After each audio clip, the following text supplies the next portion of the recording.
Las alteraciones del crecimiento fetal intrauterino son quizá uno de los temas más apasionantes en la obstetricia. Lamentablemente, los obstetras tenemos la tendencia a utilizar todas las tecnologías para hacer el diagnóstico, hacer el seguimiento, evaluar el bienestar fetal como respuesta de esas alteraciones del crecimiento y tomar decisiones de en qué momento finalizar el embarazo. Y pocas veces nos preocupamos por entender un poco cuáles son las alteraciones adicionales al crecimiento que están ocurriendo a nivel epigenético en ese feto y cuáles son los impactos que pueden tener en su vida postnatal. En estos 15 minutos vamos a hacer referencia a este tema y quisiera comenzar hablando de que desde Darwin se postuló de que la ley superior del origen de las especies sería la adaptación a las condiciones de existencia más que la selección natural. Es decir, ya se hablaba de que las especies sobrevivían y que su sobrevivencia y su fenotipo posterior iba a depender de cómo esas especies se adaptaran a las condiciones de su existencia antes que a un proceso de selección natural. El doctor Waddington posteriormente habló de que a partir de un genoma único era posible que se generaran distintos tipos y funciones celulares acorde a los estímulos que pudieran estar sucediendo durante la vida en el medio ambiente intrauterino en un lugar y tiempo específico. Básicamente ya se expresaba en términos de que la epigenética lo que se refería a la capacidad del medio ambiente de moldear el fenotipo. Y a partir de ahí comenzó a hablarse de la programación fetal, como ese feto en la vida intrauterina tenía, desde el punto de vista epigenético, una programación que iba a garantizar las características que iba a tener en la vida adulta, y cómo esa programación fetal pudiera verse afectada a nivel sistémico y celular como respuesta a estímulos ambientales. En cualquier momento del desarrollo, bien sea embrionario, fetal, en la vida neonatal. Y pudiera esa programación alterarse en términos de que el feto en la vida intrauterina se adaptaba a las posibles condiciones ambientales que pudieran existir al momento del nacimiento. Y la evidencia fue mostrando que situaciones como alteraciones nutricionales, el estrés, niveles de hormonas y el oxígeno pudieran afectar el desarrollo del ovocito y el blastocisto, alterando el número de células destinadas al trofoblasto. También se pudo observar o se ha observado que algunas características estructurales y funcionales de la placenta pueden verse modificadas de manera permanente por la exposición a estímulos específicos en diferentes periodos del desarrollo, y que la placenta está en capacidad de recibir e interpretar señales del feto y de la madre, generando respuestas que regulan principalmente la disponibilidad de nutrientes y los factores de crecimiento para el feto. Hay evidencia hoy que estas etapas normales en el establecimiento del epigenoma, que van desde el momento de la fertilización hasta la etapa del blastocisto, gastrulación, organogénesis y el nacimiento, pueden en un momento determinado verse alteradas cada una de ellas por factores de estrés o por exposición a potenciales estresantes. Se ha visto que las técnicas de reproducción asistida, la contaminación ambiental, la deficiencia de folato, las deficiencias dietarias, en cualquier momento del proceso de reproducción humana, pueden en un momento determinado alterar estas etapas normales del epigenoma, y dependiendo en qué momento específico ocurre el estrés o el fenómeno estresante, las alteraciones van cambiando de una pérdida de la impronta genómica a una pérdida de la metilación genómica y finalmente alteraciones de patrones de metilación del ADN que son tejido específicos. Adicionalmente a eso, tiene hoy en día gran relevancia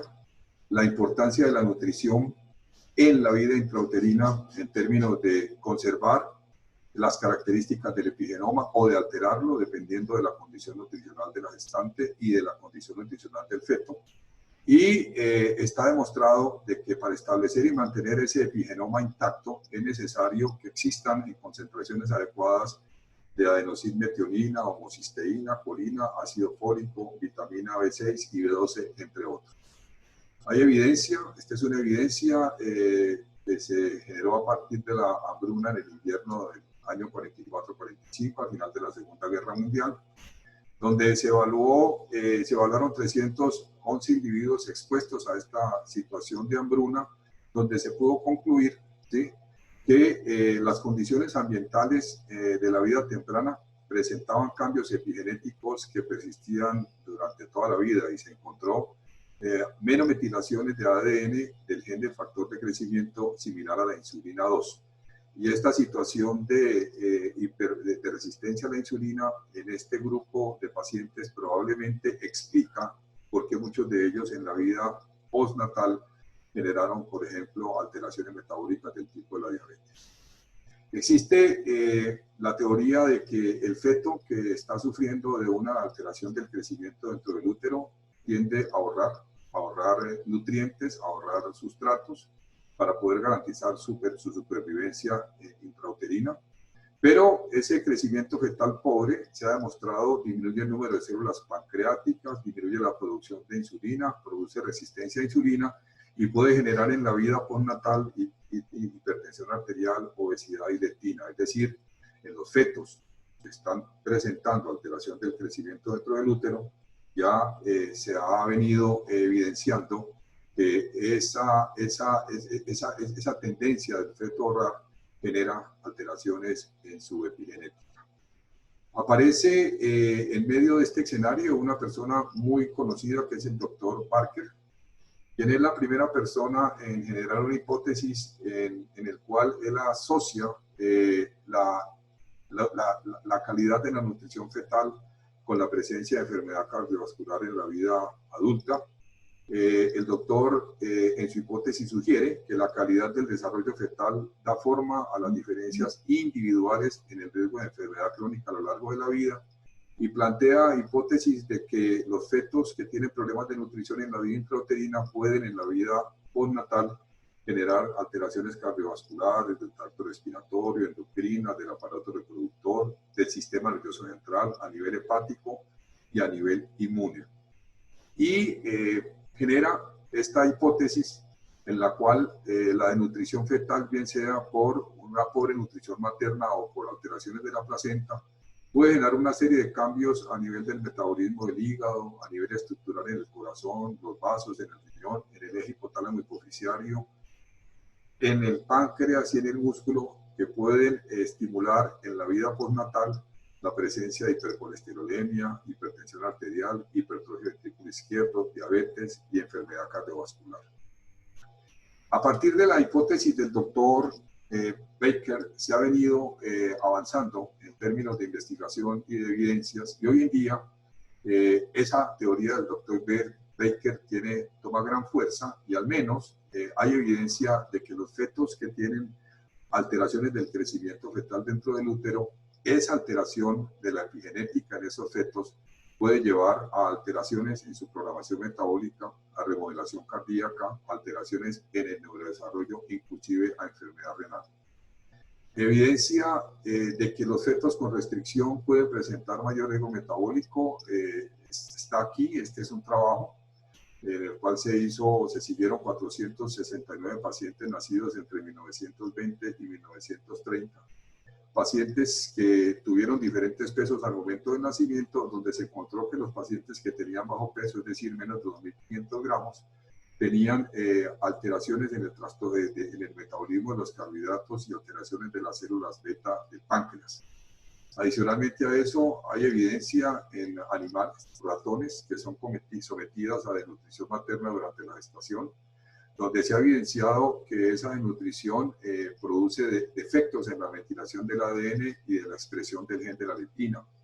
afectando el equilibrio entre la ingesta de alimentos y el gasto energético y la eliminación permanente de metilos que están ubicados en el promotor. ¿Qué quiere decir esto? Que tanto a nivel animal como a nivel de los seres humanos no hay la menor duda de que el someterse a una deprivación nutricional en el medio ambiente intrauterino produce una alteración en la programación fetal, altera la epigenética, puede generar un síndrome de insulinoresistencia, ¿correcto?, que va a generar en trastornos de tipo metabólico, del tipo de la diabetes tipo 2, o desde el punto de vista de reproductivo ovario poliquístico, o un aumento en los lípidos o hipertensión arterial, que en la vida adulta y dependiendo del estilo de vida de esas personas puede terminar generando enfermedad cardiovascular grave. También hay evidencia de que en estos fetos que tienen restricción del crecimiento fetal, hay evidencia de que en estos fetos puede haber, como resultado de la alteración de la programación fetal cardiovascular, una remodelación, ¿correcto? Y esa remodelación puede ser a nivel del órgano, a nivel de tejido, a nivel subcelular, ¿correcto? Secundaria a cambios epigenéticos, ¿sí?, que tienen que ver con la metilación del DNA, la modificación de las histonas, disregulaciones del NRA mensajero, ¿correcto? Que en un momento determinado, como respuesta a esta insuficiencia placentaria, a esta desnutrición, puede generar varios fenotipos de remodelación cardíaca que se clasifican en elongado, globular e hipertrófico. Y el hecho de que un recién nacido durante la vida fetal, como consecuencia de las alteraciones nutricionales, presente este tipo de cambios epigenéticos a nivel de corazón, hacen de que en la vida adulta, dependiendo, ¿sí?, de qué tanto esa persona se pueda exponer a una serie de condiciones como el tabaco, grasas en las dietas, el sedentarismo y el estrés, pueda ir convirtiéndose en patología que al final puede producir una alta tasa de enfermedad cardiovascular y un alto riesgo de mortalidad. Esto son estudios, evidencias, donde se ha encontrado de que fetos con restricción del crecimiento intrauterino a la edad de 10 años, había una relación inversa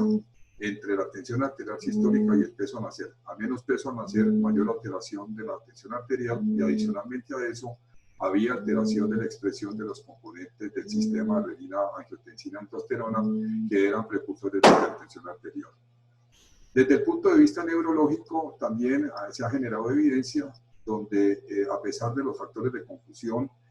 se ha podido demostrar que en estos niños con restricción del crecimiento intrauterino hay una disminución del volumen cerebral total, hay una disminución del número total de células y déficit de minimización, déficit de migración neuronal y redes menos eficientes, que hacen que estos bebés tengan funciones, pérdida de sus funciones o alteraciones de funciones ejecutivas, incluida la atención, memoria del trabajo, déficit de atención e hiperactividad, síntomas similares a los de la psicosis y de la esquizofrenia, como ustedes pueden ver aquí. Hoy en día se postula de que en estos fetos que tienen alteración del crecimiento puede haber compromiso tanto de la materia gris como de la materia blanca, déficits estructurales, déficits funcionales, ¿correcto?, que finalmente pueden tener alteraciones en términos de la capacidad cognitiva de estos recién nacidos en la vida adulta, y que puede generar una serie de problemas que tienen que ver con el comportamiento de estos niños, que les impiden adaptarse durante su vida postnatal de la mejor manera posible. Bajos índices intelectuales, tienen pérdida de memoria, pobre percepción de la capacidad de organizarse, tienen tienen más deficiencias neuronales, son más tímidos, etc. Hoy en día, como ustedes pueden ver, la evidencia está demostrando de que definitivamente no basta con diagnosticar una restricción, no es suficiente. Es muy importante conocer todas estas teorías, es muy importante entender el rol de la epigenética, y es muy importante que estos recién nacidos en la vida postnatal tengan un seguimiento adecuado que permita, primero, hábitos saludables para evitar que muchas de estas condiciones como hipertensión, diabetes, alteraciones de tipo de comportamiento se presenten a futuro, y en caso de que se presenten, de que estas complicaciones puedan ser manejadas de manera oportuna. Espero con esto haber dejado alguna idea del rol de la epigenética en la restricción del crecimiento intrauterino y su impacto en la vida postnatal.